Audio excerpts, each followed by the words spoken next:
Well, hello everyone. We obviously are going to have people coming into the room as we get started here, but want to welcome you as people are arriving to the December desktop time of 2019. Can't believe, and actually Seth really rocked my world a couple days ago when he reminded me it's the end of a decade too. So it's not only the end of a year, it's the end of a decade. That's when you know you're getting old, when you just kind of skip over it's the end of another decade. So anyways, we're very privileged today. We're glad you could join us for the desktop time for December. Again, everyone's kind of looking at the end of the year, their Christmas plans, and also in this profession, of course, looking past it to the upcoming tax season. So we thank you very much for taking time out to join us today. We are very privileged to have, of course, Seth David from Nerd Enterprises with us. He's going to be opening up in just a moment here.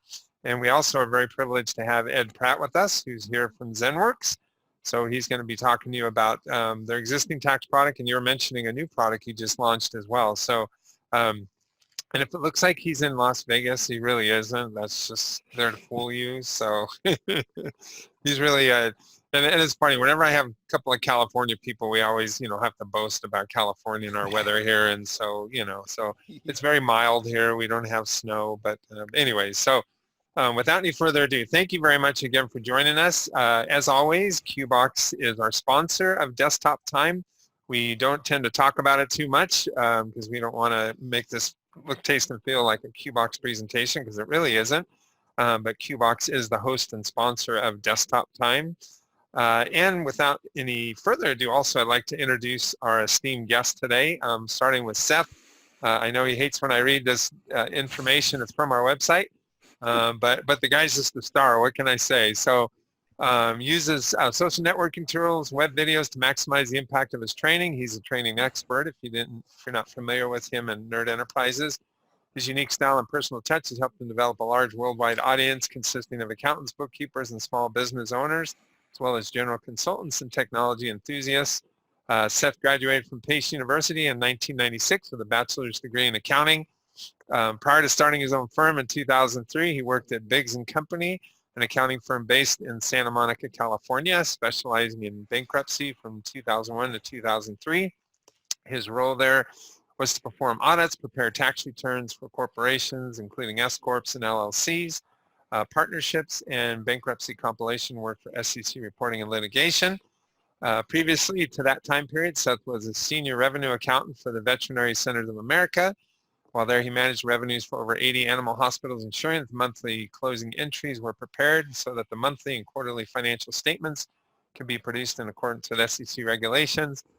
He also worked for the United Government Services, a division of Blue Cross and Blue Shield of Wisconsin, auditing Medicare cost reports under contract with Healthcare Financing Administration from 96 to 98. And we're back to Pace University also. He attended Pace University, received a Bachelor of Business Administration and Accounting with an emphasis on public accounting. So welcome very much again to you, Seth, and thank you for joining us. And we also, as I mentioned, we have Ed Pratt here from ZenWorks. And Ed is the Chief Operating Officer of ZenWorks Incorporated, and he has over 20 years of experience in compliance outsourcing, including human resources, payroll, and tax. And ZenWorks provides, if you're not familiar with them, they provide cloud-based compliance solutions. They have an award-winning Tax1099.com software that integrates with accounting and bill payment software such as QuickBooks Desktop, QuickBooks Online, Xero, and Bill.com to streamline information return reporting for businesses. They also offer an import into Excel and manual entry to meet the needs of any business, small or large. Other ZenWorks compliance tools include Zencana.io, Fidelity.com, and Easy2290.com, FBarOnline.com, and EasyExtension.com. So hopefully I said all those things correctly. Thank you both very much again for joining us today. We are going to start off, as we always do, with Seth talking about what Seth wants to talk about, because whatever it is, I know it's going to be good, but I think we talk most specifically about end of the year type planning as a financial professional. So Seth, without any further ado, I'm going to turn it over to you. And thank you very much again for joining us today. All right, and thank you, Chris, for that spectacular introduction. I was listening to you read about that. I was like, who is that guy? That sounds like a really interesting guy. I'd like to meet him. And Brandon's in the chat saying that you're making him nervous with all of those big words. and he's blaming me. And it's funny. I worked in Santa Monica at a CPA firm, and it came full circle to now these days I teach Excel classes at Santa Monica College for their community ed program, which is fun. It's like the universe keeps sending me back to Santa Monica. If only my wife would let us move there, maybe. Very, very expensive place to live, though. So yeah, it's the end of a decade. Right? It's not just I got that. I have to give credit where credit's due. That came from Chris Brogan, who's a good friend of mine, a guy I have a lot of banter with on Twitter in particular. And he had posted it. And I was like, it's true. It's like I didn't even think about it until he said it. And then I said it to you, Chris, and you kind of had the same reaction I did. It's like, wait a minute. Whoa. Yeah, it's been a decade. We're about to finish up. And so, of course, times like that, it's time to reflect, right? We think back, where was I 10 years ago? And then maybe we think about, planning ahead, but please don't try and plan ahead 10 years. If there's anything I've learned from the last 10 years, it's that stuff changes way too much, way too quickly to even try and think about where we're going to be 10 years from now, right? So much has changed, and so much is going to change, and the change is going to happen faster and faster, right? Everything's getting smarter. Generation Z right now, from what I read on Forbes recently, makes up 40% of the consumer market. And we need to think about that. We need to think about what that means, how that impacts our businesses, how that impacts our clients' businesses, right? These guys want things to be made easy for them. They want an app, and they want to be able to tap things very quickly and easily. And if they don't get what they want very quickly and easily, they're going to move on and find something that gives it to them very quickly and easily. And it's not that they're spoiled or entitled. It's just the way technology has evolved, right? It's what they've grown up with. They've grown up with convenience. They've grown up with things that get smarter and smarter. They're growing up with the fact that, they can tap a button on a mobile device and have a car pick them up in 5 minutes, right? They grew up with that stuff. They've always had it. They've never known a world that didn't have that stuff. So a lot's changed, right? And a lot's going to continue to change. Every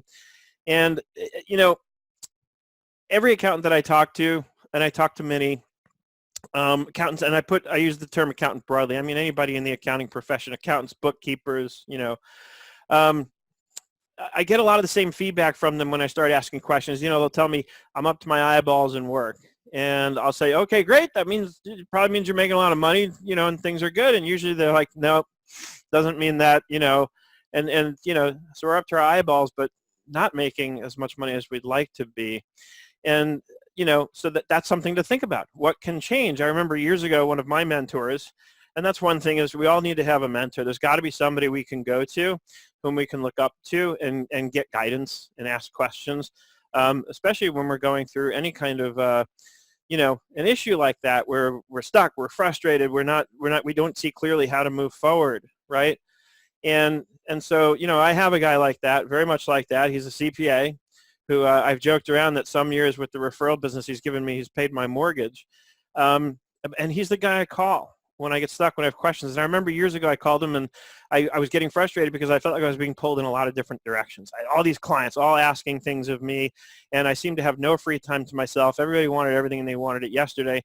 And he just said it so simply. He says, Seth, that means it's time to raise your rates, right? And it's the simple supply and demand equation. It's basic economics 101. Supply and demand. If you're busier than you want to be, and especially if you're not making as much money as you'd like to be, then you got to raise your rates, right? And maybe that's something to do differently going into the new year and into the new decade. Is it's time to think differently. It's time to look at things differently. It's time to look at the kinds of convenience that we can command and demand and expect, and then in turn, learn from that. A lot of people I talk to are really upset about things like QuickBooks Live, right? And they feel like Intuit is competing with them. And just yesterday I had a conversation with my friends in my 97 and up group, and I said, no, guys, wrong way to look at it. Don't get mad at them. They're just doing what a business is supposed to do. They're looking for and finding newer, better ways of growing their own business. And what we need to be doing, instead of throwing up our arms and complaining about it, is learning from them and thinking, what's my version of that? How can I do that?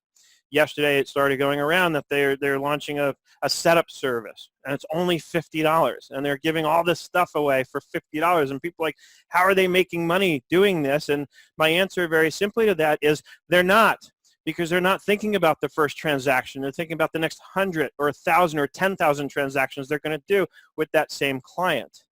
And it brings up another point that I was thinking about this week, because I saw something else online where somebody was asking accountants and bookkeepers specifically, what kind of stuff do you read online? What publications do you read? And of course, the examples they gave were all accounting industry-based publications, which makes sense, right? But what I want to encourage people to do is start thinking differently.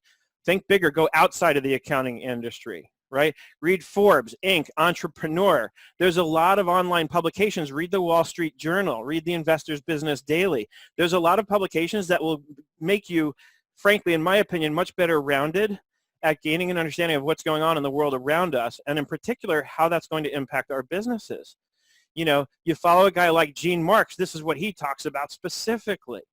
And he's been giving some great webinars online recently. I attended one of his this week where he showed how, one of the new trends now is it's almost like we're going back to the days of radio advertising, right? Where you want radio ads to go alongside or inside podcasts, right? Because that's the new radio, or podcasts. How can you get your business in, but not your typical podcast, but now they're able to get ads that can run on services like Pandora, right? And so how can you get, and now you can target an audience, because if you can somehow take your audience and break it down into, say, their musical tastes, right? And that your audience typically listens to this kind of music, you can do some good targeted audio advertising, right? These are the new trends, right? If you want to stay on top of the latest trends, again, this is just my opinion, but we've got to go outside the accounting bubble, right? And we've got to get more well-rounded. We've got to look at things from other perspectives. Follow a guy like Gene Marks. Jay Abraham is another guy I've been really hot on in the past year, following him. He's the marketing guru that all the marketing gurus look up to. And it's funny, I was mentioning him on Facebook the other day, and somebody asked me, how do I follow Jay Abraham? And I was like, wait a minute, what? And I was thinking maybe I misunderstood the question, but just not being sure, I said, all right, well, let me take this very literally. And I said, well, Google him. And I went and, got the link to his Facebook page, and I posted the link to his Facebook page. If you search Facebook for Jay Abraham, you're going to find him, and you're going to know it's him pretty quickly. They call him like the $1 billion man or something like that. And he's a guy who's most famous for knowing how to look at one industry, see what's working really well, that's not being done in another industry. You take that concept, implement it in your own industry, and it has an atomic effect because nobody else is doing that, or nobody else is doing it that way, right? He gives the example of how that's kind of what FedEx did. When FedEx got started, what they did was they actually looked at the banking system's hub and spoke process for how do they get a check to clear overnight. And they mimicked that system. It wasn't being done in the regular mail delivery system. And a lot of people said it's not going to work, but they recreated that system in a different industry, and it had an atomic effect. And we all know what FedEx is today, right? So this is the kind of stuff that I want to encourage people to think about going into a new year and a new decade, is to start thinking differently. They say that insanity is doing the same thing and expecting different results. But I have a different definition of insanity. It's doing something knowing exactly what's going to happen because it's the same thing you've done for years and you've gotten the same exact results for years. So it's doing something knowing exactly what's going to happen and still doing it anyway, right? That to me is the real insanity of the stuff we do. So maybe it's time to try something different. Maybe it's time to do something different. Maybe, maybe it's time to think differently, is what I'm really trying to impress upon people, and what I'm really trying to think about for myself right now. I've done very well, no question, over the years with what I've built. I've changed directions. I've sort of reinvented a number of times over the past decade. There are times when I said, I want to do more consulting, and I know what I'm doing. I can do it really well. I can train internally, and I'm going to grow a consulting business. And then eventually all roads seem to always sort of steer me back to training and giving instruction. It's what I love to do, and it's what I'm really good at. And one of the things I guess I finally, and I think we need to hear the same things over and over again before they really sink in. Excuse me. This year, it really sunk in for me that I need to triple down, and I need to look at that there's a lot of things we all can do really well. Any one of us can look at the different things we do, and we can probably make a list of 10, 15, maybe even 20 things, and we can say, I do all of these things really well. But the question I encouraged myself to ask myself earlier this year was, what's the one thing that I do better than everything else I do? And I came up with it. That was training. It was creating online training materials. And I tripled down on that this year. And I produced the Bulletproof Bookkeeping course, and then I produced the Property Management with QuickBooks Online course. And I've got several other courses in the pipeline, including one that I had sort of gone away from, but then I got back, sat down, asked for some feedback in my 97 and up group, and got the feedback I needed to convince me that it was something to do. So I'm working on a course called the Accountant's Toolbox.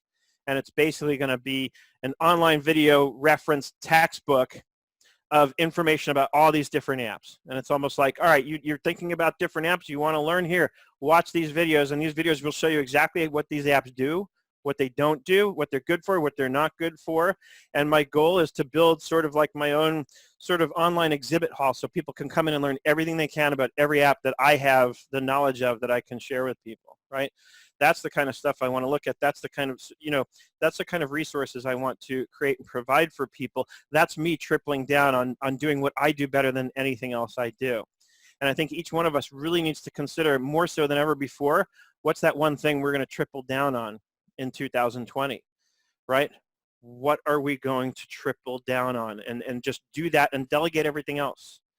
There's so much information out there. There's so much knowledge that can be acquired at a very low cost. One guy years ago, not that, maybe like 2 years ago, I remember I was, and I follow different people at different times. And a lot of the people I follow are, again, they're outside of the accounting industry, right?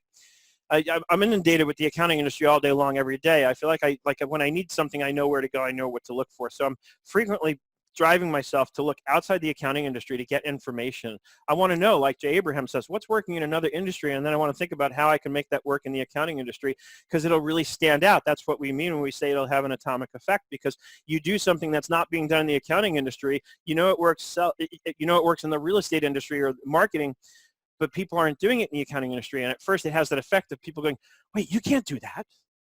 And if that's the kind of reaction it's driving, that's probably exactly what you want to be doing, right?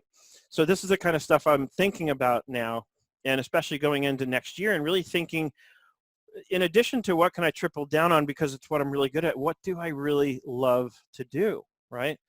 And then I'll jump back to the example of, because I mentioned before, instead of getting mad into it, learn from them, right? But what I'm frankly sick and tired of is, so-called thought leaders going out and telling you what to do, but not giving you any information for how to do it, right? They just say, oh, become more strategic, become that strategic guide, become that, strategic advisor. And we hear that over and over again, but we hear very few concrete examples of things we can do in order to actually make that happen for ourselves.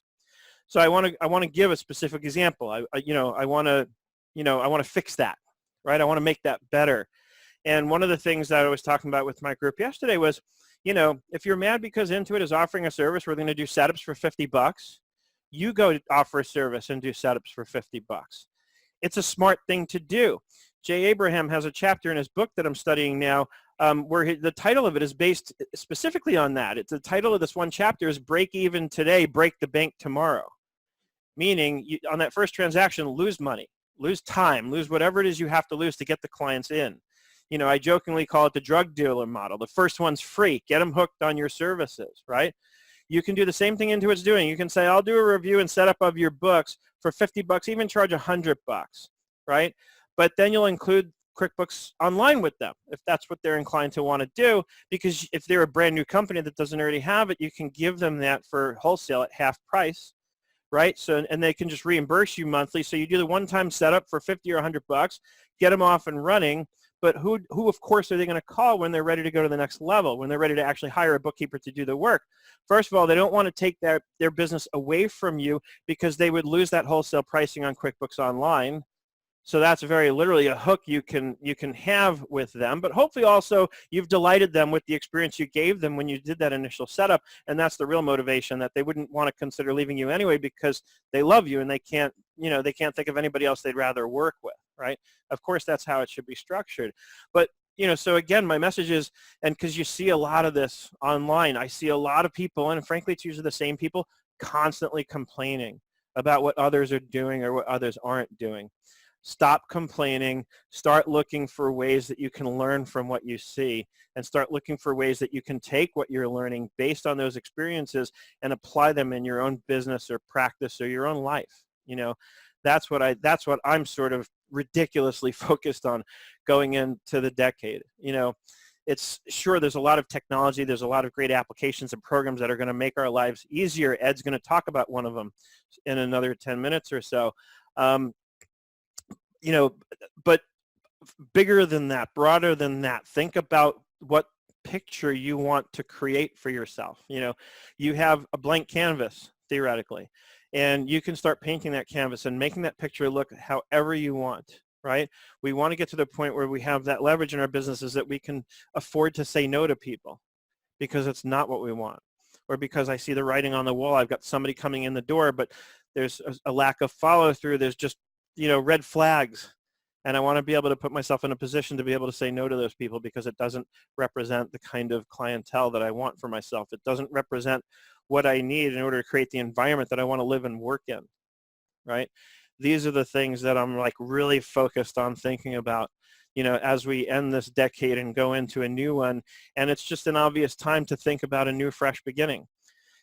What's the other thing we do? Ed's going to tell us about it. We're going to talk about the stuff that we as accountants are very concerned with going into the year end. We need to get 1099s done. We need to get the reports together. Now's the time to start running the reports and see for sure who needs to get a 1099, but then also analyze who may be getting close to that threshold. People who've been paid maybe just under 600, that if they get one or two more payments between now and the end of the year, they're going to get added to that list. And we just want to have our ducks in a row because we only have the month of January to get that stuff done and out. Right? And with apps like what Ed's going to share with us, we'll be able to do that efficiently, quickly, and get it out the door and headache-free, right? That's the goal. Is I want to minimize friction on this stuff because really what I don't want to be thinking about is 1099s. No offense, Ed.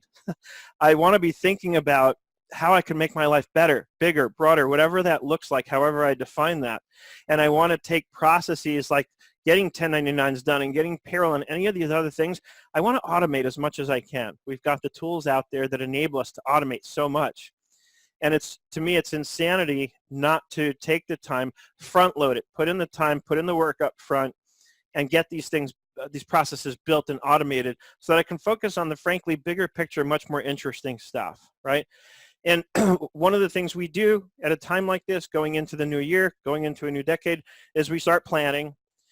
Right? Everybody's planning. Everybody's thinking, all right, I'm going to lay this out, and maybe we even go as far as to do what I have people do, in my 97 and up program, where we actually lay out a financial model. I've built a template. Everybody fills it out. Here are my different revenue streams. Here's what I charge. Here's how many clients I expect I want to get in each of these services each month. Here's the rate I'm going to charge, a flat monthly fee, hopefully, for each of these. And then, of course, we multiply that out and roll it up into a goal for each month.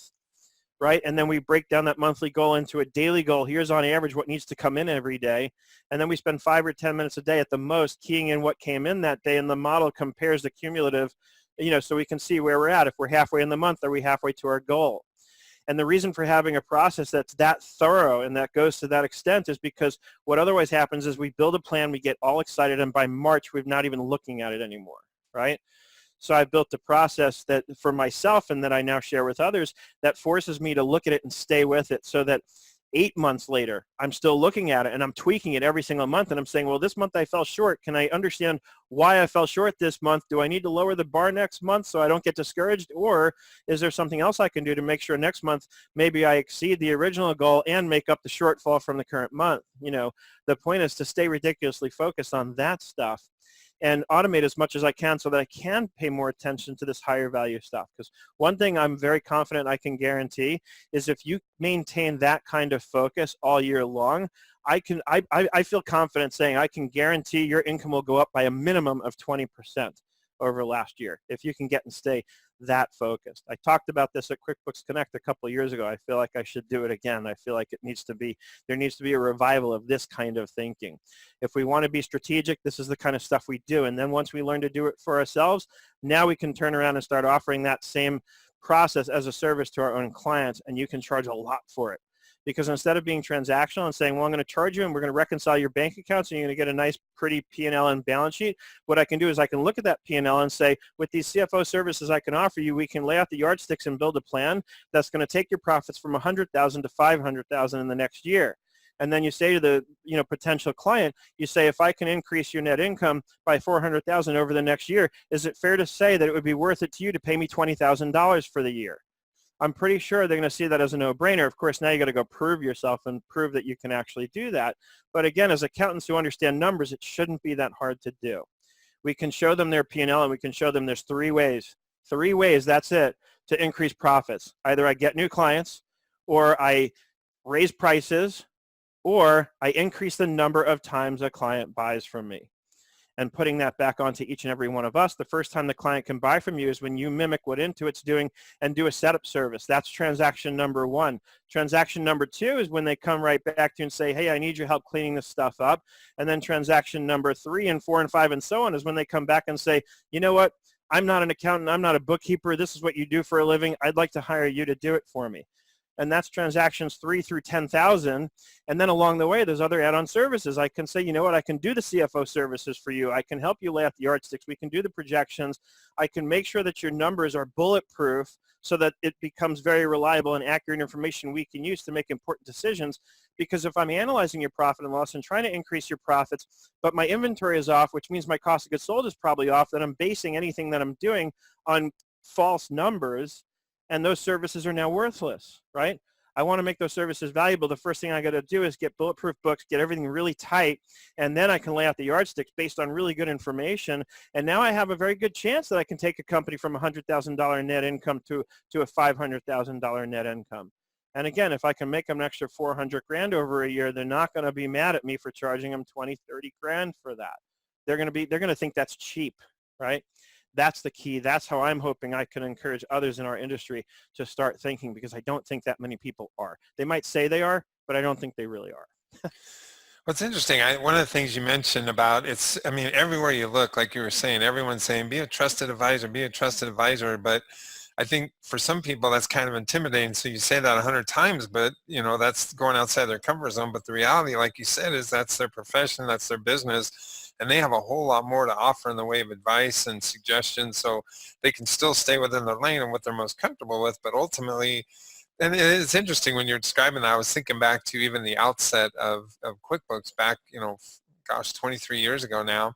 I know back then, talking to a lot of financial professionals, they thought, the sky was falling and people are going to start doing their own books. They figured out a way to get rid of us. But in actuality, what it did is it opened this window for them to, respond by providing more value-added services. Same thing's happening right now. I mean, they're not offering to take away the rocket science work. They're offering to help people with the basic bookkeeping, setting up accounts and things. So all that really should do is create more opportunity for someone if they're going to take that step.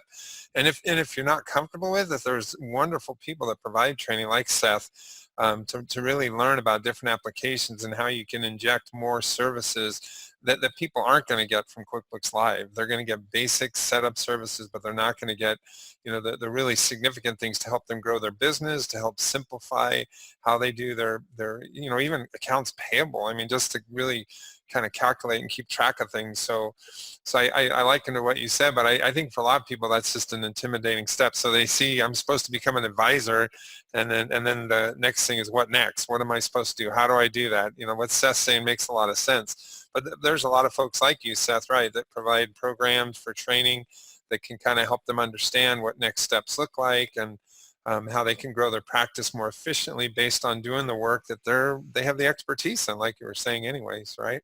Yep. And that's just it. Take out I said to my group the other day, I said, instead of looking at the post on firmofthefuture.com that's getting you upset, close that page, open up a document, and start writing up an outline for your version of that service and start offering it, right? Yeah. It's actually a really smart way at a very low cost to get clients into your pipeline. Yeah. Yeah, I agree. And it's funny, guys, I in general am such a big believer in advocating for yourself, and that kind of carries into other spheres. But just like you said, I mean, really deciding what you want to do for people. Do you really want to just be doing mundane number crunching, or do you want to become an expert? Do you want to be providing suggestions? And because like Seth said, most businesses want to grow, and a lot of business owners from contractors on up, they know how to start a practice. They know how to, kind of manage things within their operation, but they don't know really how to grow their business necessarily and to manage profits. And how can I take it to that $500,000 number this year? So I was just reading a viral post, this company that gave $10 million to their staff members as a I Christmas saw that bonus. same And article. Yep. yeah, and word of that money didn't fall from the sky. That was them returning back, the benefit of a company that grew significantly. So I got to believe there was somewhere there, someone that was helping them with, reaching those goals of that 20 million square feet of property. And so same concept, just, how happy will a client be if you're actually helping them to take that next step? So. Right, and imagine how motivated your employees are going to be Oh, absolutely. when you do something like that, and they're not going to make that money back. There's no ROI on that. The real ROI is the Right. fact that you and I are talking about it right now. Yeah. Right? That was a major PR move for them that didn't really cost them any money other than Yeah. what they just reinvested back into their own company by giving their employees a thank you in a very real way, which so few companies do. Yeah, right.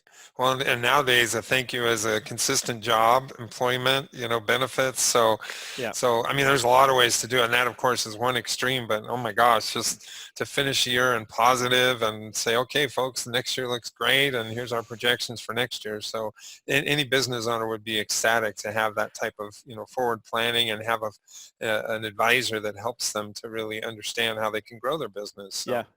Chris, it's the opposite of what I experienced years ago at a company that I worked for, where during this one year, they went private and then they went back public again. And they had a meeting for the corporate offices, all the accountants like me who worked there, in which they pretty much showed us how successful the whole thing was, going private and then back public again. They showed us how well capitalized they were. And then a month or two after that meeting, at Christmas time, they said, yeah, sorry, we're a little tight this year. We can only give you a $100 Christmas bonus. And it was like, wait, what? Kick in the teeth. That's like Clark getting his monthly Jelly of the Month club, or if you watch Christmas Vacation, kind of because I agree. I mean, that's kind of a TQM principle in general, total quality management, where people can be excited about the success of the company and what that means. And even if it's a small piece, they have a piece in that. So that's a whole nother discussion, but also something I'm sure Seth can help you with, and how you quantify that for clients, because that is a positive environment you can help them to create. So. Okay. All right, Ed. Well, we're going to thank you very much again, Seth, for your time. And we're going to transition over to Ed, who's here on behalf of ZenWorks. And Ed, you have the floor. And I know you're familiar with Zoom. You know how to share your screen, because you're going to do a demo of some of the products that ZenWorks offers also. So without any further ado, I'm going to turn the floor over to Ed. All right. Thanks, Chris. And thanks, Seth.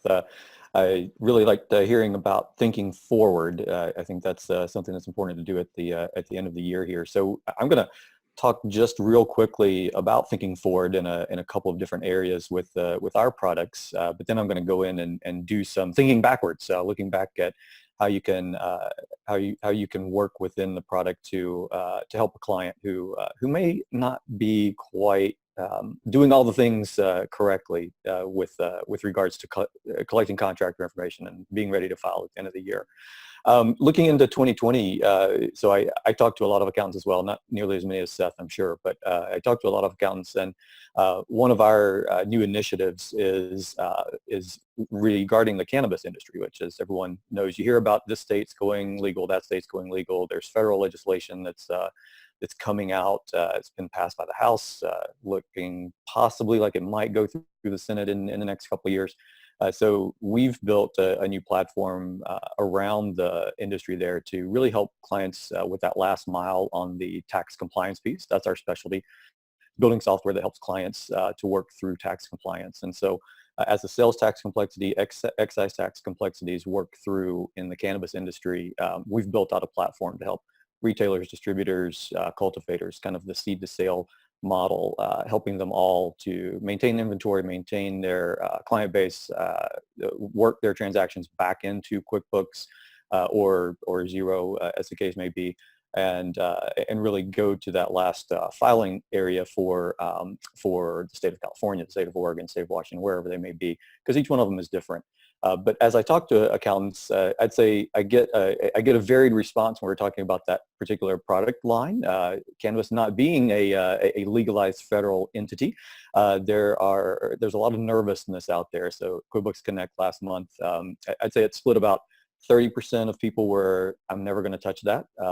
Another 40% were, yeah, we've got some clients who are kind of around it, and so we really need to start thinking about it, but we haven't done it yet. And then the other 30% of clients were, yeah, our accountants were say, yes, we've got clients who do it now, and we need to, we've got to have solutions and technology to work on it. So looking into 2020, as you kind of think about new initiatives, new opportunities, if that's something that, if the cannabis business is something that your clients are working in, or you're open to working with clients who are in that, just know there's a lot more information that's out there. Things will be coming within the next 18 months probably. Lots of work around the legislation and the legalization, as well as making the money handling legal. That's one of the biggest problems right now is banking.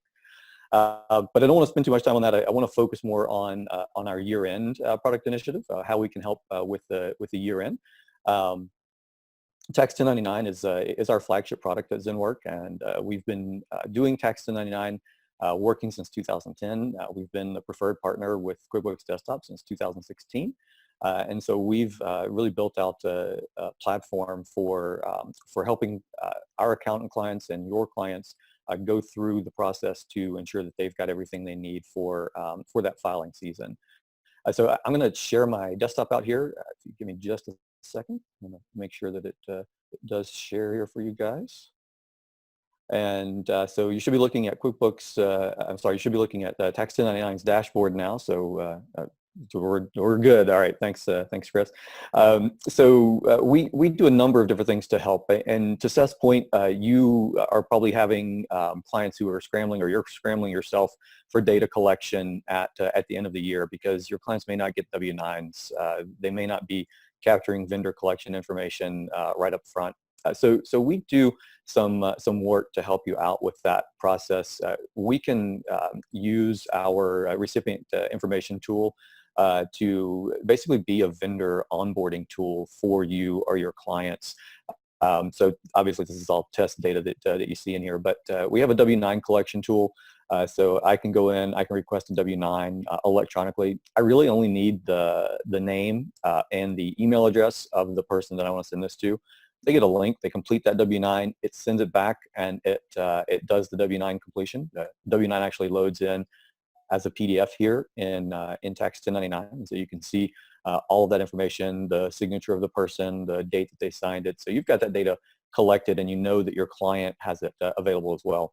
If you're using QuickBooks Online, if you're using Bill.com, Xero, Intact, you can actually sync that information back over. So just as a standard, and I know this doesn't happen, but just as a standard, it's great to collect the contractor information before issuing any payment. You tell clients that till you're blue in the face and they won't do it, but if they can follow that model and collect this information, they can sync it back over to QuickBooks Online. We'll send not only the vendor record, so anything that they've completed in those fields over, but we'll also send a copy of the PDF up into the QuickBooks Online record, or the Bill.com record for that vendor. So you've got it managed. You can tell that that has been collected, and it's accurate because the contractor themselves filled it out. And so that's the best way to capture that information and make sure your systems are in sync. You've got all that information on the W-9 already placed into QuickBooks Online or into Bill.com. We offer an additional service to take that a step further, this 10-match request, and you can see obviously this is rejected because it's a fake person, but we can, on behalf of your clients, take that information that person just submitted on their W-9. We can submit their taxpayer identification number, their name. We can compare that information to the IRS database and come back with a yes or a no answer that says, yes, that's correct, or no, the IRS doesn't recognize who this person is. Most of the time it's because of their entity status. They are sole proprietor, and so they think they're Bob's Cleaning Service, but they're actually Robert Smithfield, and that's how the IRS recognizes them. And so it's just a misunderstanding on the contractor's behalf of how that entity status works, and that's your advisory service, your advisory capacity to the client, helping them understand how that works and what type of information they need to collect. But by getting the 10-match, ahead of the game if your client needs to be following up with that vendor contractor and validating more information, collecting a new W-9, anything like that they may need to do before they get a B notice, before they get a penalty notice that comes in the mail. So you can be working on behalf of your client throughout the year. So you don't have to wait until the end of the year to do this. You can do this throughout the year as your client is bringing vendors on board to make sure when you get to this period of the year, December, January, you've had a little bit less stressful time because that information is already collected.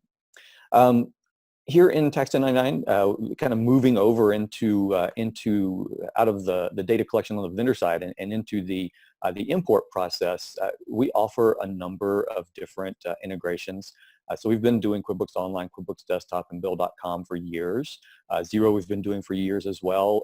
BQE Core, we worked with those guys as part of their initial API outlay. So they just rolled out their API in the last month or so, and we're one of the first 5 partners that worked with them to become part of their platform. And so if you have clients using BQE Core, Zoho, Sage Intacct, you can see the list of things over here that are available that we integrate with. We're working with Accounting Suite right now and hope to have that one live by the end of the year as well. If you have clients who are not on that one of those accounting services, we offer an Excel spreadsheet import. You can always create forms manually, just going in, typing the information in. And if you're doing that, then the second year is even easier because the information is already collected for you. Your payer client is in there. Your recipients are in there for that client. So you can go through and create those forms manually through the form creation process. For today, I'm going to focus on the miscellaneous form, but we do a significant number of other forms. You'll have clients who, they do 1099 miscellaneous forms, but they've got one dividend form or they've got one interest form because of a partnership arrangement that they've got. You'll have clients who need to do a 1098 because they're funding real estate themselves, and so they need to get that interest form out there. You'll have clients who are doing foreign vendors, so 1042S is a form available. And you'll have clients who don't have a payroll solution, and they're looking to you guys to help them with their 940, 941 filing. So all of those are available out here within the Tax 1099 service. As I mentioned, the manual form entry, we've got that easily available, and it looks just like the form. So it's a pretty easy process to go in. If you're in the first year adding your clients in, if you're in a subsequent year, then you'll have all of your clients listed in the offering here. And so you can see all those clients might be in there. The payer information is there. All the recipient information for that particular client is there. And so just adding that form data in, whatever the amount is, you've got all that information there. We do state filing as well, so we keep up with all 50 states. About 32 states participate in what's called the Combined Federal State Filing Program, so we take care of that automatically. The IRS sends the information over to the state. Doesn't happen until about June, so some of the states get antsy on that, and they've been putting in some new compliance requirements over the last few years. Oregon introduced one a few years ago. Pennsylvania's had one for a few years. Massachusetts just released one a couple years ago, but we track all of that, and we kind of provide you the linkage, so you don't have to know those state-by-state regulations. If you have a client who's hired someone from a state that's not where you standardly do your work and operations, you may not know what the regulations are. So we do that work for you, and we can file those to the state on your behalf. So you've got the opportunity to come here and do all those pieces for creating that form. Being ready to file that. Again, showing you the miscellaneous form, but if you had a C or an interest or a dividend, those are all going to look pretty much the same. As far as additional services that we have, we've got a mailing service that we can provide, so you don't have to do any printing and licking of envelopes and stuffing of envelopes and all of that kind of stuff that nobody likes to do. I have talked to a couple of accounting firms, smaller shops, who do like to do that. They kind of make it a year-end team building kind of thing. So January 30th, they buy a bunch of pizzas and they just have the whole team come in and spend a day folding and stuffing 1099s. Not my thing, but some people like to do that. So, but we do offer a mail service, so you can have us send that instead of you having to send it.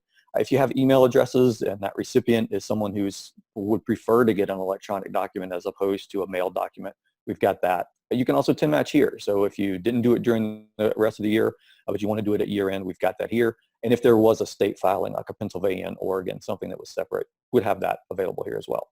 One of the other cool things that we offer here is this scheduling of the e-file. So you don't want to file this. You may want to, but you probably don't want to file this right away. If it's January the 15th and I'm getting ready to submit this form, I may not want to send that to the IRS until January 31st on the actual deadline date for Box 7. And that is because that way I can mail this form out to my vendor or my client's vendor, and he has a few days to get it. He has a few days to look at it, and then he has a few days to call up my client and say, hey, no, that's wrong. You didn't pay me $6,000. You paid me $600. You got an extra zero in there. And then they call you, and you look back at the books, and you say yes or no. You make that determination on what the proper information is. But by setting the scheduled date out into the future, you give yourself or your client some time for that information to come back. I use January 31st, but if this had been a Box 1 amount, obviously I could put that out to March 31st. I can put it out to whatever the actual deadline date for the form is, and those are easier. They give me a little bit more time. While I'm talking about that schedule date, I just want to bring up, you may have heard or you may have seen a headline about the new form, the 1099 NEC, non-employee compensation. Don't worry about that right now. I'm only mentioning it just to help people avoid confusion, but that is a form that's going to come forward for the tax year 2020. The IRS, as you know, a couple of years ago, they split the date. So they made Box 7 and W-2s required to be filed by January 31st, where the e-file or paper file. And they did that as part of the PATH Act to make things less fraudulent, to give the IRS a chance to capture the income information from employers and then compare it to the 1040 information that's being submitted. So as part of that ongoing initiative, they've given us a couple of years using the same form but with different effective dates or scheduled dates for that to be due. Now in 2020, they're going to be separating the Box 7 into a completely different form. So you're going to have two forms next year. The 1099 NEC will replace your Box 7s, and then your Box 1 will still be Box 1.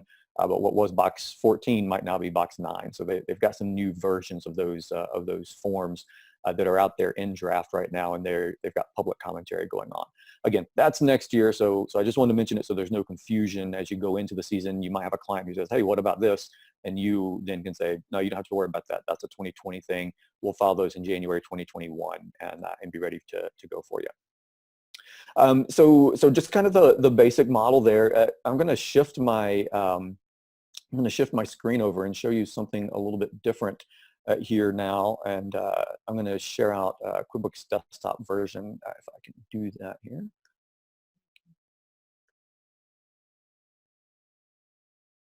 No, sorry about that.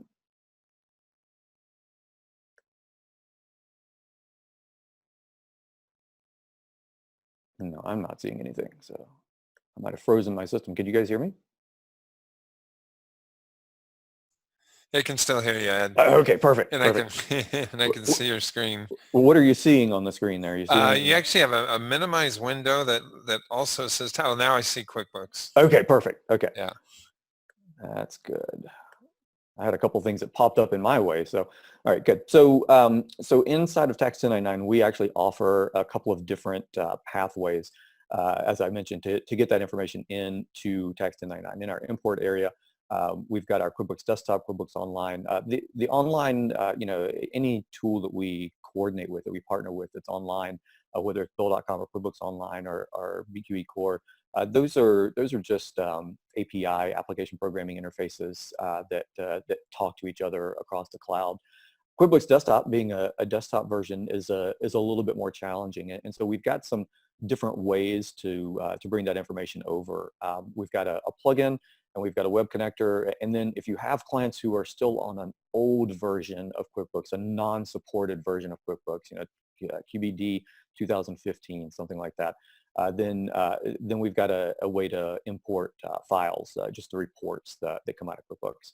But we ask a few questions. We just do a little survey of you or your client, and ask you a few questions to kind of give you a pathway of what would be the best option for you, whether it's going to be the plugin or whether it's going to be a web connector, whether it's going to be a to report method. So you can follow this and depending on your client situation, determine what you need to use. But the plugin is just a downloadable executable file, and it establishes itself inside of QuickBooks. The web connector is probably something you're familiar with from other tools. It is a web connector that sits in and lets you work through that process in QuickBooks Desktop.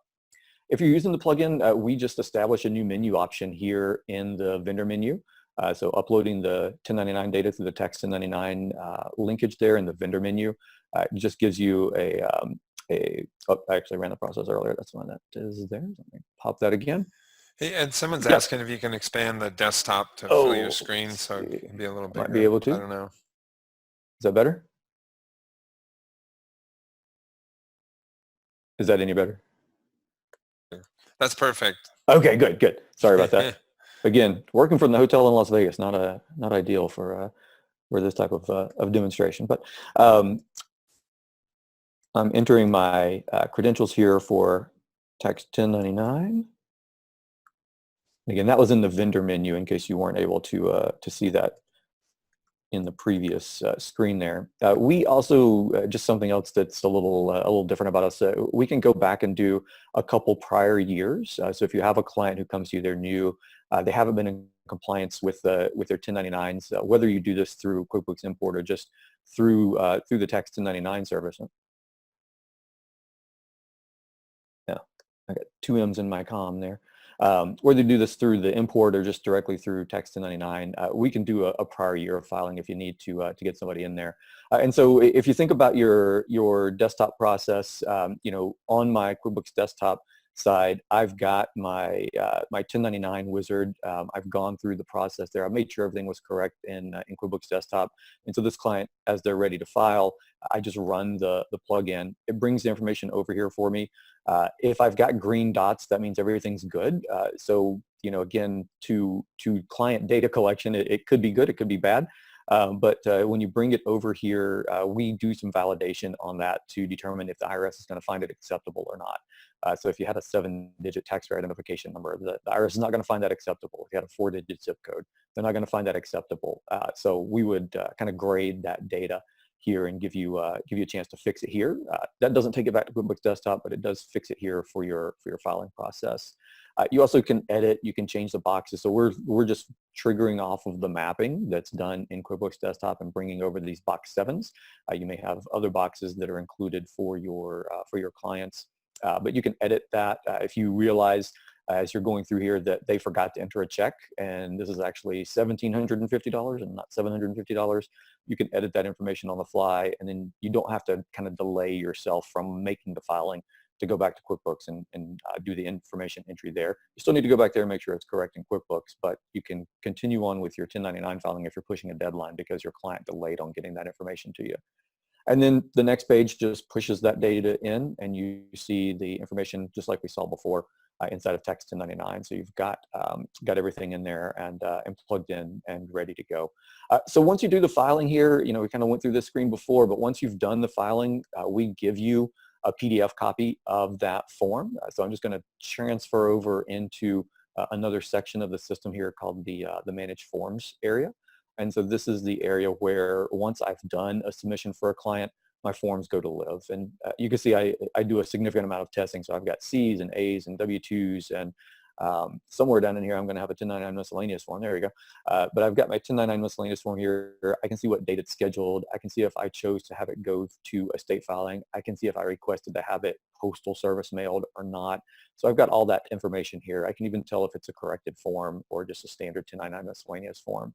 We give you a number of options here as well. So you may have a client who contacts you later in the year and says, hey, I need to get a copy of that 1099 to my vendor.